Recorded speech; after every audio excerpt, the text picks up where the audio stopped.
यहाँ के सभी साथियों को जो बहुत बहुत धन्यवाद के पात्र हैं, साधुवाद के पात्र हैं।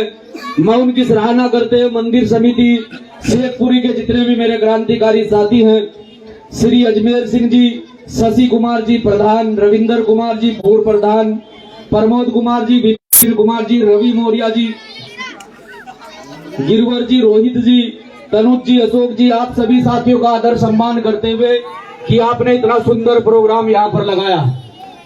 ये छोटे छोटे बच्चे जो अपनी प्रतिभा इस मंच के माध्यम से दिखा रहे हैं, यहीं से इन बच्चों का मनोबल बढ़ेगा और एक दिन ये बड़े मंच पर जाकर अपनी प्रतिभा आप लोगों के बीच में दिखाने का काम करेंगे। ये प्रोग्राम हमारे लिए एकमात्र मनोरंजन का साधन नहीं है। ना मैं कोई नेता हूं कि आपके बीच में आया और बोलकर चला गया। मैं आप ही के बीच से निकला हुआ एक छोटा सा एक गरीब परिवार का व्यक्ति हूं और आज भी आप ही के बीच से निकलकर इस समाज की लड़ाई को निरंतर लगातार आगे बढ़ाने का काम कर रहे हैं। जिस लड़ाई को अपने समय पर महात्मा गौतम बुद्ध ने लड़ा, जिस लड़ाई को अपने समय पर संत रैदास जी ने लड़ा, जिस लड़ाई को अपने समय पर बाबा साहब डॉक्टर अम्बेडकर साहब ने लड़ा और जिस लड़ाई को अपने समय पर माननीय कांशीराम साहब ने लड़ा और जिस लड़ाई को अपने समय पर भाई चंद्रशेखर आजाद लड़ रहे हैं, हम उस लड़ाई को, उस मुहिम को आगे बढ़ाना चाहते हैं। इस संगठन के माध्यम से इस समाज को मजबूती देना चाहते हैं। ये समाज के लोगों का सहयोग होता है कि एक गरीब परिवार का बच्चा भी घर से निकलता है, उसे किसी चीज की परवाह नहीं होती है कि वो घोड़ा गाड़ी कहां से आएगी, समाज में जाएगा तो खर्च कहां से आएगा। मैं कहता हूं एक बार समाज में निकल कर तो देखो और तुम ईमानदारी से काम करके देखो। इस समाज पर हो रहे जुल्म जाति के खिलाफ सीना तान कर खड़े होकर देखो। ये समाज तुम्हें कभी नहीं दिक्कत परेशानी आने देगा। ये समाज खुद पर खुद तुम्हारा खर्चा उठाएगा। लेकिन समाज में लोग, मुझे लगता है कि नेता बनने की इच्छा ज्यादा और सामाजिक कार्यकर्ता बनने की इच्छा कम जाहिर करते हैं। इसलिए हमें सबसे पहले इस समाज को जागरूक करना है जो समाज आज भी पिछड़ेपन का शिकार है। ये पिछड़ेपन का शिकार किस प्रकार से है, हम अपना काम नहीं कर पाते हैं। हम अपना काम नहीं कर पाते हैं क्योंकि हम सदियों से सताए लोग भी आज इस देश के अंदर समझ नहीं पा रहे हैं। लेकिन मनुवादी व्यवस्था के लोग अपना काम बखूबी कर जाते हैं। तुम्हें पता भी नहीं चलता, वो अपना काम कर जाते हैं। देखिए भंते जी सामने लेके मंदिर पे देखो, वो अपना काम करने में बहुत माहिर हैं। अगर सजावट भी किसी का कराई तो सबसे पहले ओम का निशान टेका है उसने। वो हर जगह आपके दिलो दिमाग में छाए बैठे हैं, घर बनाए बैठे हैं। इन घरों की नींव को निकाल कर फेंकना पड़ेगा, इन घरों को तोड़ना पड़ेगा। जो घर आपके दिलों में, दिमाग में डर के बह के इन मनुवादी व्यवस्था के लोगों ने बैठाए। मैं कहता हूं कि आपको डरने की आवश्यकता नहीं है।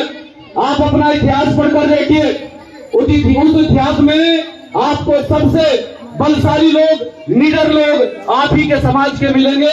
वो भीमा कोरेगांव का इतिहास पढ़ लेना कि 500 महारों ने 28,000 पेशवाओं की फौज को ध्वस्त कर दिया था। लेकिन हमारे समाज के लोग समझते नहीं है। सबसे ज्यादा मैं हर मंच के माध्यम से कहता हूं, मेरा काम भी यही है। हम अपने परिवार को, घर को अगर छोड़कर काम कर रहे हैं, अपने परिवार को, घर को समय नहीं देते हैं, बहुत कम समय अपने परिवार को देते हैं और अधिक समय समाज को देते हैं, तो हम चाहते हैं कि समाज के लोग हमारी बात को समझे, हमारी बात को सुने। अगर हमारी बात गलत लगे तो उसे नकार दें और अगर हमारी बात सही लगे तो उसे अपने घर तक लेकर जाए। आज ये सांस्कृतिक प्रोग्राम यहाँ पर लगाए जा रहे हैं, ये मंच सजा है। इस मंच को सजाने के लिए आप लोगों ने कोई मेहनत नहीं की है। मैं कड़वा बोलता हूं, आपके मुंह पर बोल कर जाता हूं। आप लोगों के द्वारा इस मंच को सजाने के लिए कोई मेहनत नहीं की गई है। इस मंच को सजाने में अगर किसी का योगदान है तो बाबा साहब डॉक्टर अम्बेडकर साहब का है। अगर बाबा साहब डॉक्टर अम्बेडकर साहब इस देश के अंदर पैदा ना होते और इस देश के अंदर संघर्ष ना करते और माता रमाबाई का योगदान उसमें ना होता तो मुझे लगता है कि औकात नहीं होती आज लाइट लगाने की, आज औकात नहीं होती। कि एक 2014 का बेसिक इंजीनियर जिसे अपने फील्ड में होना चाहिए था, वो अपने फील्ड से भटककर सामाजिक फील्ड में लगा। और भाई चंद्रशेखर आजाद जी के नेतृत्व में आज लगातार 7 से 8 साल लगातार इस समाज में कार्य करते हो चुके हैं। मेरी औकात नहीं होती कि मैं यहाँ खड़ा होकर इस मंच पर भाषणबाजी करूं, चिल्लाऊं, आप लोगों को समझाऊं, क्योंकि आप लोगों को तो कोई अधिकार ही नहीं थे। आप लोगों को तो मंच लगाने का अधिकार नहीं था, लाइट तो बहुत दूर की बात है। आप लोगों को तो उजाले में चलने का अधिकार नहीं था, ये लाइट तो बहुत दूर की बात है। तो ये अधिकार अगर किसी ने दिए हैं, इन अधिकारों के प्रति अगर किसी ने त्याग, संघर्ष, बलिदान दिया है तो डॉक्टर अम्बेडकर साहब ने दिया है। वो डॉक्टर अम्बेडकर जो आज इस देश के साथ साथ में पूरे विश्व भर में सिंबल ऑफ नॉलेज के नाम से जाने जाते हैं, ज्ञान के प्रतीक के नाम से जाने जाते हैं। लेकिन आज भी हमारे लोग बाबा साहब डॉक्टर अम्बेडकर साहब की मूवमेंट का प्रचार अपने लोगों में करते हैं। मैं कहता हूं कि आप लोगों में बाबा साहब डॉक्टर अम्बेडकर साहब की मूवमेंट का प्रचार करने के लिए इतना समय हम लोगों को नहीं देना पड़ता अगर आप खुद में बाबा साहब के संघर्ष को पढ़ते और बाबा साहब के संघर्ष को आप लोग जानते। लेकिन आज अधिकतर मेरा समाज गलत चीजों में फंसा पड़ा है। आप सबसे ज्यादा अपना पैसा गलत चीजों में इस्तेमाल कर देते हो। आपका एक साल में एक त्योहार आता है, उस पर भी मेरे समाज के लोग शराब का सेवन करके, मदिरा का सेवन करके उस त्योहार को बदनाम करने का काम करते हैं। और साल में जो 36 त्योहार दूसरे लोगों के थोपे हुए त्योहार आप लोग मनाते हो, उन्हें तो बड़े सकुशल तरीके से मनाते हो। उनमें तो आप शराब नहीं पीते हो, उनमें तो आप गलियों में नहीं शराब पीकर नहीं देखते हो। सिर्फ एक त्योहार ऐसा जिस त्योहार में आप लोगों को अच्छे विचारों का प्रचार करना चाहिए, उस त्योहार में मेरे समाज के नौजवान गलत चीजों को धारण करते हैं। क्या ये हमारी संस्कृति है? क्या ये हमारी संस्कृति है? ये हमारी संस्कृति नहीं है। बाबा साहब डॉक्टर अम्बेडकर साहब का इतिहास उठाकर देखो, माननीय कांशीराम साहब को पढ़कर देखो। उनसे पहले हमारे महापुरुष हुए हैं, जो बहुजन समाज के अनेकों महापुरुष हुए, उन महापुरुषों का इतिहास उठाकर देखो। अगर वो महापुरुष आपके जैसे अपने चंद्रशेखर आजाद जैसा साथी पैदा नहीं होता इस उत्तराखंड के अंदर, या आपका बेटा, आपका बच्चा प्रशासन की आंखों में आकर डालकर अपनी बहन बेटियों के मान सम्मान की सुरक्षा नहीं कर रहा होता। लेकिन आपको समझाए कौन? जो सोने का नाटक करता है उसे जगाना बड़ा मुश्किल है। सोते हुए व्यक्ति को आप जगा सकते हो, अगर नहीं जागता है तो पानी डालकर जगा सकते हो, लेकिन जो सोने का नाटक करता है उसे जगा नहीं सकते। ये समाज सोने का नाटक करता है। गलत चीजों में अपने पैसे को बर्बाद मत करो, अपने बच्चों को पढ़ाओ, अच्छी शिक्षा दो। एकमात्र तरक्की का साधन है शिक्षा।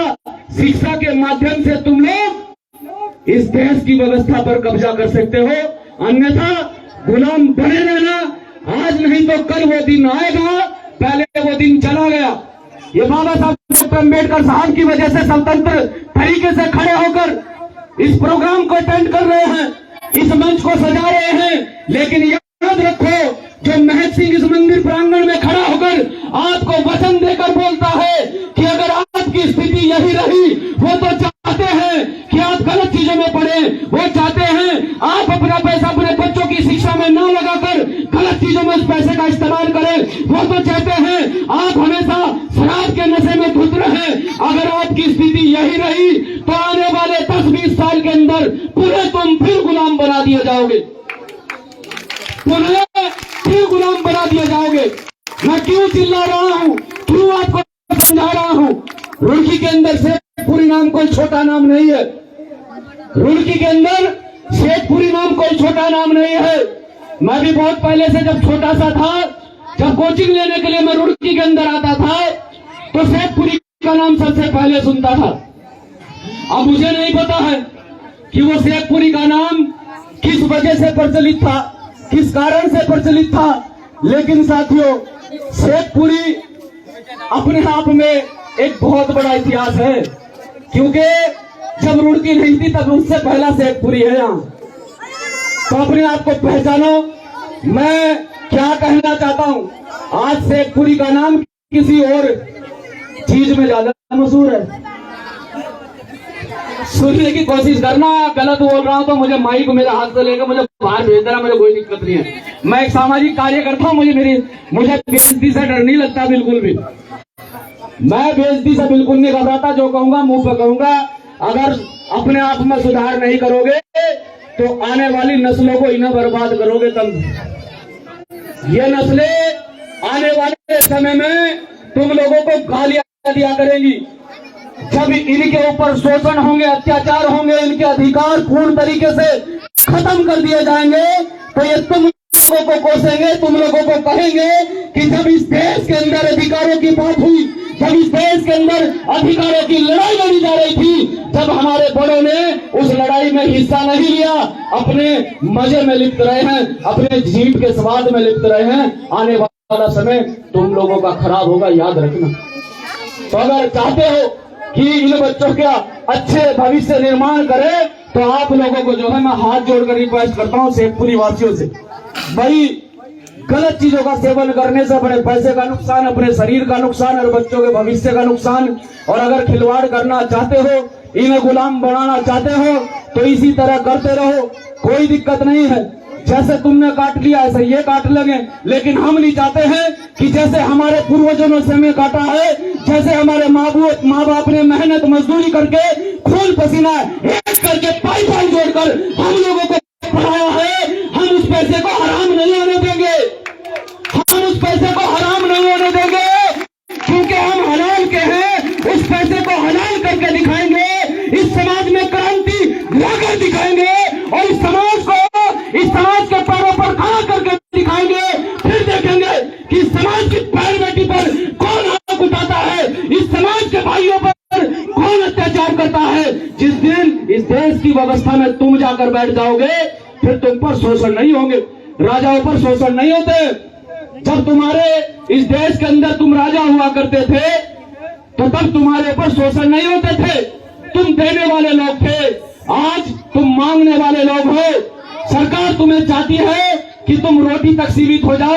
आज जो शुक्रिया अदा शाम के समय खाना खाते हैं, जो शुक्रिया अदा तुम गुरु महाराज का करते हो, सरकार चाहती है कि वो शुक्रिया अदा तुम सरकार का करो। सरकार तुम्हें रोटी तक सीमित करना चाहती है कि शाम को रोटी मिले तुम कहो कि वर्तमान सरकार का बहुत बहुत भला हो, मैं शाम को रोटी मिल गई। सरकार तो ये चाहती है, वो तो तुम्हारे अधिकार पूर्ण तक खत्म करना चाहती है। अब ये तुम्हारी जिम्मेदारी है, तुम अधिकार खत्म करना चाहते हो या लड़ना चाहते हो, उन अधिकारों को छीन कर लागू कराना चाहते हो, तो खड़े हो और संगठन में अपना साथ दो। हम लोग आपसे विश्वास, ये आप लोगों को विश्वास दिलाते हैं कि संगठन का कोई भी कार्यकर्ता, आप 24 घंटे किसी भी टाइम संगठन के कार्यकर्ता को आवाज लगाओगे तो संगठन का कार्यकर्ता आपके बीच में हाजिर रहेगा। और भाई जय भीम जय भारत किया करो कम।